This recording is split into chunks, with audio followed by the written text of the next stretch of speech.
नमस्कार। जय हिंद, जय भारत।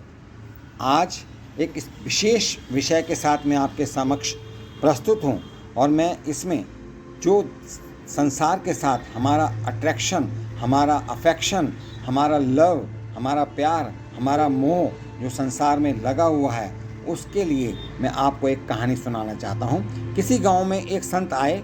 उनकी प्रसिद्धि सुनकर गांव का एक किसान उनसे मिलने पहुंचा। उसने अपने कुछ कष्ट बताए और मुक्ति की राह पूछी। श्री संत जी बोले, मैं तुम्हें बैकुंठ लिए चलता हूँ। ऐसा करने से तुम कष्टों से पूर्णतः मुक्त हो जाओगे। यह सुनकर किसान बोला, महाराज, अभी तो मेरे बच्चे बहुत छोटे हैं। जब 10 साल बाद भी बड़े हो जाएंगे और काम धंधे में लग जाएंगे, तब मैं आपके साथ बैकुंठ धाम में चलूंगा। 10 साल के बाद श्री संत जी फिर गांव में आए और किसान को बैकुंठ धाम चलने को कहा। किसान बोला, स्वामी जी, 1 महीने पहले ही मेरे बेटे का विवाह हुआ है। आपके आशीर्वाद से जरा पोते का मुंह तो देख लूं, फिर अवश्य आपके साथ चलूंगा। और आप कम से कम 10 साल के बाद आइए। 10 साल और बीत गए। श्री संत जी फिर गांव पहुंचे तो किसान के घर के बाहर एक कुत्ता बैठा दिखाई दिया।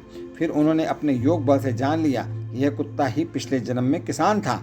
उन्होंने अपने योग बल से उस कुत्ते के पूर्व जन्म में किए वायदे की याद दिलाई तो वह बोला, स्वामी जी, मेरे पोते अभी नादान हैं और आजकल ज़माना बहुत ख़राब है। मुझे अपने घर की रखवाली करनी पड़ती है। हाँ, 10 साल पश्चात आप अवश्य आइए, मैं आपके साथ बैकुंठ धाम चलूँगा। श्री संत जी ने हंसकर कहा, अब नहीं आऊँगा, क्योंकि तुम फिर कोई बहाना खोज लोगे। कहने का तात्पर्य यह है कि संसारी जीवन का मोह, जीवन का प्यार से कभी मुक्त नहीं हो पाता।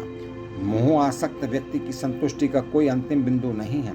संतोष रूपी अमूल्य धन की प्राप्ति सभी प्रकार के मोह से विरक्त होने पर होती है। इसीलिए हमें अपने जीवन में संतोष रखना चाहिए और आगे प्रगति करने के लिए प्रयत्नरत रहना चाहिए।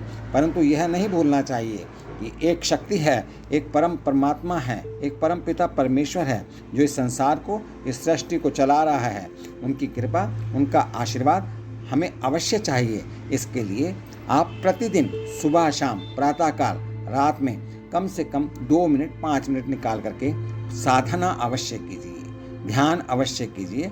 इससे आपको मानसिक शक्ति भी मिलेगी और आगे प्रगति करने के लिए मनोबल भी मिलेगा। इन्हीं शब्दों के साथ आज का विचार यहाँ पर मैं समाप्त करता हूँ। बहुत बहुत धन्यवाद। शुभकामनाओं, मंगल कामनाओं सहित नमस्कार। जय हिंद, जय भारत।